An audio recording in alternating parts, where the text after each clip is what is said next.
She tried to stop the janitor from attending the gala and not knowing he was the one who saved her life. The crystal chandeliers sparkled above the grand ballroom of the Halston Hotel, where the annual charity gala was about to begin. It was the kind of night where fortunes were pledged, reputations polished, and appearances meant everything. Eleanor Winria, young, ambitious, and freshly promoted to the hotel's event director, stood near the entrance, clipboard in hand, making sure every detail was flawless. Everything was perfect until she saw him, Marcus, the janitor. His simple uniform had been swapped for a neatly pressed suit, though the shoes still carried scuffs that spoke of years of hard labor. He stood by the doorway, nervously clutching the small invitation he'd been given by one of the senior managers. Eleanor felt a ripple of unease. Not tonight, she thought. Not at this event. She walked briskly over, her heels clicking on marble. "Marcus," she whispered, forcing a polite smile, "this is a broken bar, a very high-profile gala. It's really not the place for staff. Guests might misunderstand." His shoulders stiffened. He nodded slowly, eyes dropping to the polished floor. "Of course, ma'am. I didn't mean to cause trouble. I'll go." For a moment, Eleanor felt relief, but as she turned back to the dazzling crowd, something in his bowed head lingered with her, a weight she couldn't shake. The evening unfolded with music, laughter,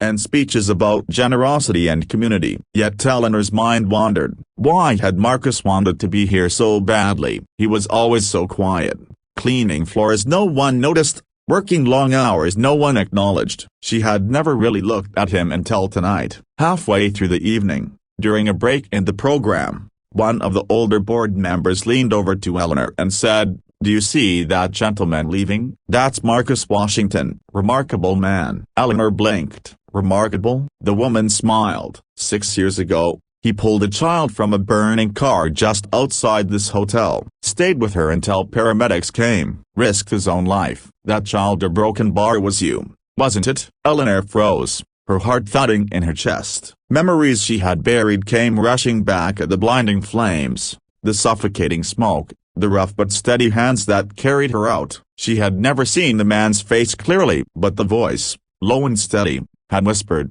"You're safe now." Her knees went weak. She excused herself, scanning the room desperately until she saw him again, quietly slipping toward the back exit, shoulders hunched as though he didn't belong.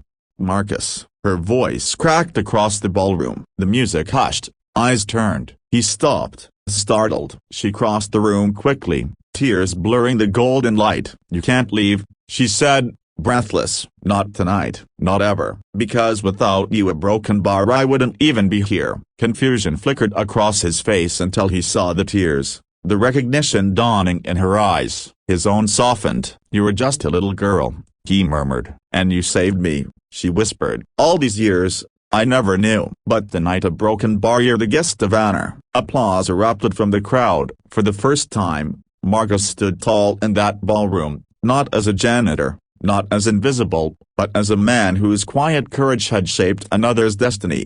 Eleanor took his arm and led him to the front of the room. The chandeliers gleamed brighter, or maybe it was just the way everyone was looking at him, with awe, with gratitude, with the respect he had earned long ago. In that moment, Eleanor realized the truth. Greatness isn't found in titles or wealth or perfect galas. Sometimes, it's hidden in the scuffed shoes of someone who simply chooses to do what's right. And as the crowd rose to their feet, Eleanor smiled through her tears. This was the story worth celebrating.